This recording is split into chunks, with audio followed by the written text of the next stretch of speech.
कृपा सिंधु नररूप हरि महामोहतम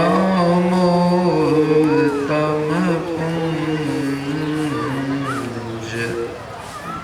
जासु वचने रवि कर्णिका महामोहतम पुंज जासु वचने रवि कर्णिका। मंचस्थ पूज्य बाबा, वंदनीय मुद मंगलमय साधु समाज, धर्म प्रेमी सज्जन वृंद तथा माताओं एवं बहनों, गुरु महाराज की महती कृपा से हम लोग सब कोई संत मत के सत्संग में उपस्थित हुए हैं और संतों की कल्याणकारी वाणियों को श्रद्धापूर्ण भाव से श्रवण कर रहे हैं। अभी के सत्संग में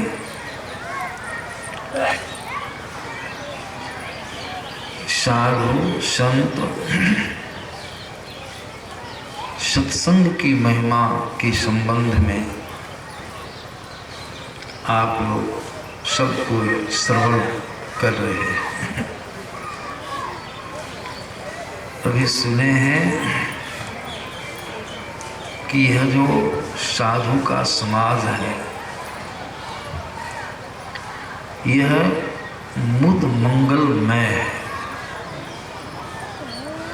मुद माने सब कोई जानते हैं, मुद कहते हैं आनंद को और मंगल कहते हैं कल्याण को। मुद हो, आनंद भी हो, उसके साथ कल्याण भी जुड़ा हुआ हो तो बहुत अच्छा। संसार में आप कहीं भी जाइएगा, आनंद की प्राप्ति तो अवश्य ही होगी, लेकिन कल्याण की प्राप्ति नहीं होगी। आनंद मिलेगा लेकिन कल्याण नहीं।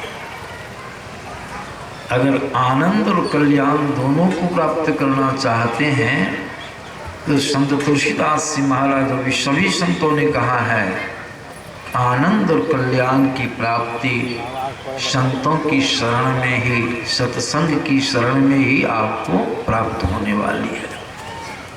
आनंद तो कहीं प्राप्त कर सकते हैं। संसार में 5 विषयों की प्रचुरता है। संसार में 5 विषय बिखरे हैं। हम और आप जितने हैं 5 विषयों का ही भोग करते हैं। उससे जो आनंद प्राप्त होता है उसको सब कोई जानते हैं, उसको विषय आनंद कहते हैं, लेकिन कल्याण नहीं है। यह जो मुद मंगलमय संत समाज कहा गया, यह चलता फिरता तीर्थराज भी है, सभी तीर्थों का राजा। सब कोई जानते हैं कि यह कहाँ है। तीर्थराज प्रयाग इलाहाबाद में है, सबों को मालूम। अभी सुन भी रहे थे, वहाँ पर बतलाया गया है कि 3 वेनियाँ अर्थात 3 नदियों का वहाँ मिलन हुआ है, गंगा, यमुना और सरस्वती। जो गए होंगे वहाँ स्नान करने के लिए जरूर देखे होंगे। कहने के लिए तो 3 नदियाँ हैं, लेकिन प्रत्यक्ष में वहाँ 2 ही नदियों का मिलन हुआ है। मैं भी एक बार गया था, गया तो कई बार हूँ, लेकिन एक बार जाकर के स्नान किया तो वहाँ यह प्रत्यक्ष मैंने देखा, गंगा की धारा, यमुना की धारा, दोनों धाराओं का मिलन हुआ है, लेकिन सरस्वती की धारा का कहीं पता नहीं चला। वहाँ कुछ पंडित लोगों से भेंट हुआ, भेंट हुई। पंडा से मैंने पूछा कि बाबा, यहाँ पर बताया गया था कि 3 नदियों का मिलन हुआ है, तो 3 नदियों को तो नहीं देख रहा हूँ। 2 नदियाँ हैं, दोनों के जल को देख रहा हूँ, दोनों का मिलन हुआ। तो वो पंडा जी ने कहा कि देखिए, वह जो सरस्वती की धारा है वह अंतर सलीला है, अंतर ही बहती है।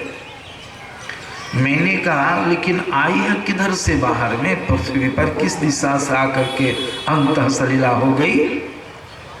पंडित जी ने कहा कि बाहर से कहीं से नहीं आई है, अंतर में ही है। तो सरस्वती की धारा वहां दिखाई नहीं पड़ती, वो अंतर सलीला कहा। मतलब जहाँ दोनों धारों का मिलन हुआ है, जहाँ दोनों धारें मिली है, वही जो मिलन रेखा जो बहुत बारीक है वो अंतः सलीला है, वही सरस्वती की धारा है।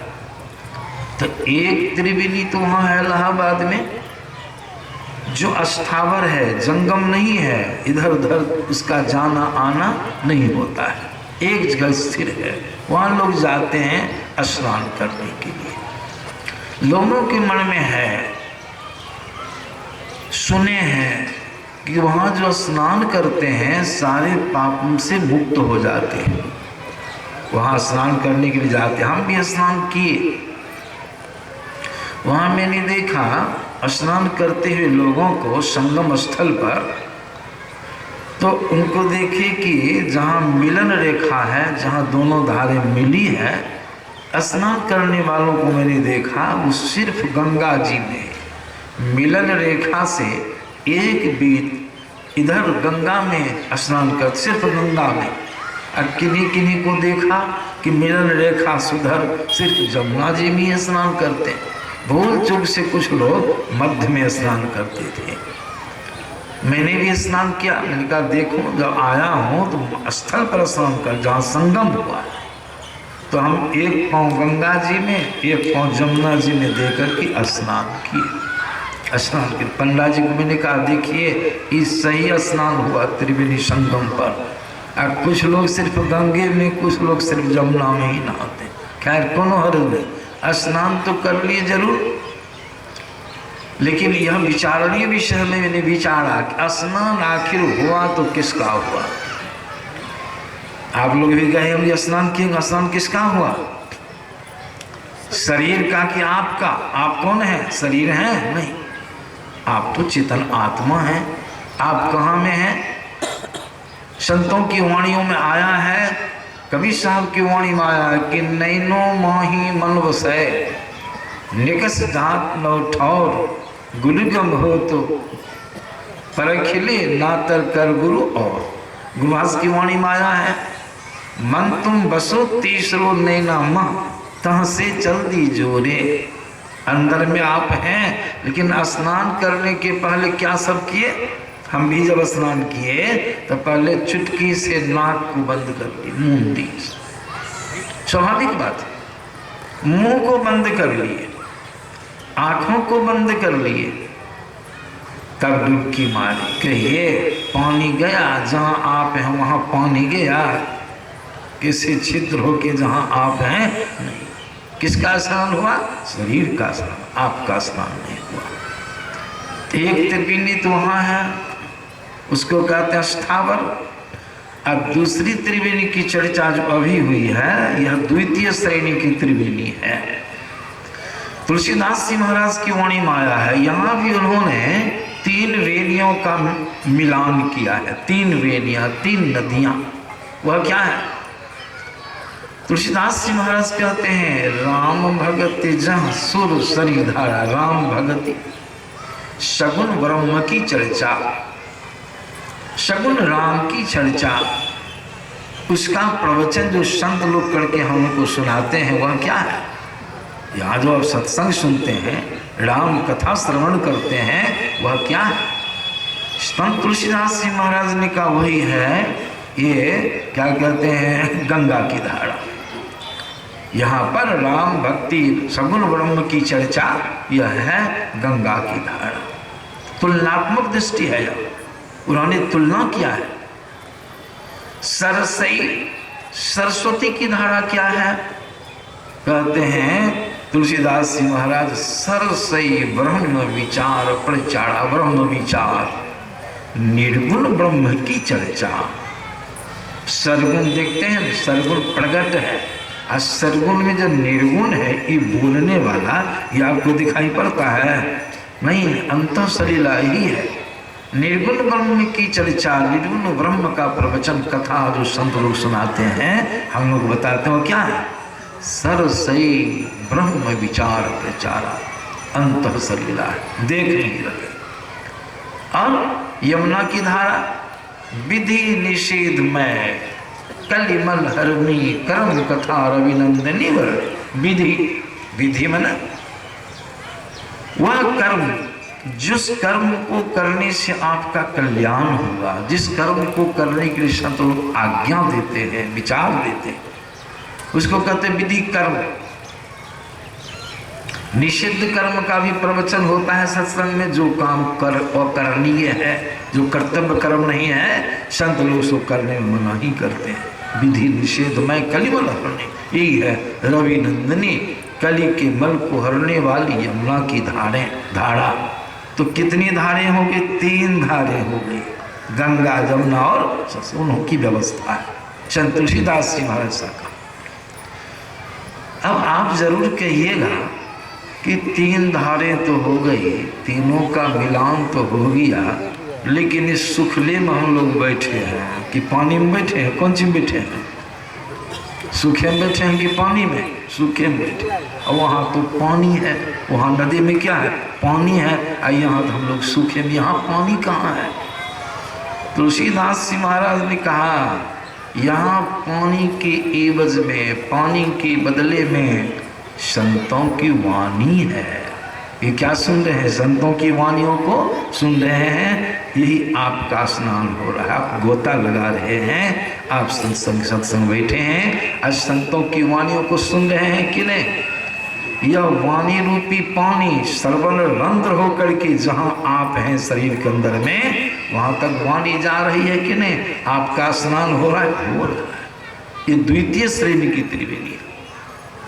इसी के संबंध में तुलसीदास जी महाराज ने कहा, जो इसमें गोता लगाता है, मतलब सुनी समझही जन मुदित मन, मज्जही अति अनुराग, तब लहही चारि फल अछत तनु साधु समाजु। वहाँ तो शरीर की मैल झड़ गई, रोग के बहुत कीटाणु मर गए। हो सकता है बहुत रोगों से आपको छुट्टी मिल जाए, अलग बात है, लेकिन पाप नहीं छूटेगा। पाप 5 हैं, 5 किस्म के पाप बतलाए गए हैं। गुरु महाराज ने इसकी एक पंक्ति बनाई है, बड़ी अच्छी से उन्होंने गणना किया है। गुरु महाराज की वाणी में आया है कि जो निज घट रस चाहो, इस घट के रस को, ज्योति और नाद को प्राप्त करना चाहते हो, अंतर सुख को प्राप्त करना चाहते हो, आत्म सुख को प्राप्त करना चाहते हो, तो गुरु महाराज क्या कहते हैं? तो अपने को 5 पाप से हरदम खूब बचाओ। वहाँ स्नान से बचिएगा नहीं। एक पंडित जी को देखे, हम स्नान करते, कुर्ता खोले, गंजी खोले, सब चीज खोल खाल करके, अंडर पैंट पहन करके पंडित जी स्नान किए। स्नान करके निकले, फिर कपड़ा वही सब पहने, पूजा पाठ किए। अब पूजा पाठ करने के बाद वो खैनी की चुनौती जेब से निकाले, चुनौती लेके खैनी बनाने लगे। हम देख के दंग रहे थे, पाप छूटा। पाप छूटने का मतलब क्या हुआ? लोग क्या सोचते हैं, इतने वर्षों से जो पाप किए हैं सब भांसी आ गया, नहाए सब पाप छूट गया, इतना सस्ता। युधिष्ठिर जी महाराज कितना तीर्थ किए, व्रत किए, कितना स्नान किए, कितने बड़े बड़े यज्ञों का अनुष्ठान किए, लेकिन सब झूठ बोलने के पाप से बच सके। भगवान योगेश्वर महाराज, भगवान श्री कृष्ण का दर्शन नित्य प्राप्त होता था, लेकिन छूटे नहीं छूटे, ये समझते हैं। तो पाप छूटने का मतलब क्या? स्नान करके निकले मन में ऐसा भाव जग जाए तो आज से झूठ नहीं बोलेंगे, चोरी नहीं करेंगे, मछली मांस नहीं खाएंगे, नशाओं का सेवन नहीं करेंगे, व्यभिचार नहीं करेंगे, ऐसा भाव जग जाए तब न हुआ पाप से छूटना। सो होता है वहाँ नहीं। यहाँ स्नान कर रहे हैं, देखिए गुरु महाराज की वाणी में आया है एक झूठ, पहला पाप है एक झूठ, नशा है दूसरा, तीसरा नाड़ी पड़ के हो, चौथी चोरी, पंचम हिंसा, दिल से इन्हें अलगे बहुत जड़ जमाए हुए हैं। गुरु महाराज अपनी वाणी में कहते हैं मैं ही सहज इनसे बचन चहो। हमारे गुरु महाराज कहते हैं अगर सरलता से इससे बचना चाहते हो तो क्या करो, गुरु पद टहल कमाओ, गुरु की आज्ञा में दृढ़ हो जाओ। जो गुरु की आज्ञा से हिल डुल नहीं करेगा वह बचेगा ही। 5 पाप है। इसीलिए संत महात्मा लोग कहते हैं यह जो त्रिवेणी है, यहाँ जो स्नान कर रहे हैं, इसमें आपका स्नान हो रहा है, ज्ञान हो रहा है। तुलसीदास जी महाराज कहते हैं जो सुन करके समझ करके आनंद मन से और मज्जही, जो इसका मज्जन करेगा, जो इसको अपने आचरण में उतार लेगा, व्यवहार में उतार लिया, उस मुताबिक करना शुरू कर दिया, तो तुलसीदास जी महाराज कहते हैं तब लह ही तब लीजिए। क्या लीजिए, क्या मिलेगा? 4 ही फल, 4 फलों की प्राप्ति होगी। फल भी कैसा है? अर्थ, धर्म, काम और अंत में मोक्ष। मोक्ष माने क्या? सबसे बड़ा फल। जन्म मरण के चक्कर में जो हम जीव बंधे हैं, फंसे हैं, दुख भोग रहे, जन्मत मरत दूसरा दुख वही, उससे आपको छुटकारा मिल जाएगा, छुट्टी मिल जाएगा। कितना बड़ा फल है। इसलिए कहा मज्जन फल देखे तत्काला, का कोई पिक बको बड़ाला, सुनी आश्चर्य करे जनी कोई, सत्संगति महिमा नहीं कोई। वाल्मीकि ज्वलंत उदाहरण, पौराणिक उदाहरण है। वाल्मीकि नारद घट जोनी, अब निज निज मुख निकहि निज बोनी। जलचर थलचर नवचर नाना, जे जरती तन जीव जहाना मति, कीरति गति भूति भलाई, जब जही जतन जहाँ जही पाई, सो जानव सत्संग प्रभाव लोक वेदना। इन 5 चीज़ों को प्राप्ति करने के लोक और वेद में कहीं भी इसके सिवा दूसरा कोई उपाय नहीं। यह द्वितीय किस्म की त्रिवेणी। ऐसे द्वितीय किस्म की त्रिवेणी से एक आंतरिक त्रिवेणी है, जो ओरिजिनल असली त्रिवेणी है। वह त्रिवेणी कहाँ है? वह आपके शरीर के अंदर में है। उसी के बारे में हमारे अभी बाबा सुनाए आप लोगों को कि गंग जमुन जुगधार मदई सरस्वती वही, फूटल मन सुबह की भाग गुरुगम। वह आपके अंदर में है। जहाँ आप हैं वहीं वह त्रिवेणी भी है। और वहाँ जो स्नान करते हैं सब पापों से छुट्टी पा लेते, सब शरीरों से छूट जाते। उसमें भी स्नान करने की विधि है। तो समय के मुताबिक पूज्य बाबा से सब कोई सुनेंगे, आप लोग भी, मैं भी सुनूंगा। इसलिए यहीं पर मैं अपनी वाणी विराम देता हूँ। श्री सद्गुरु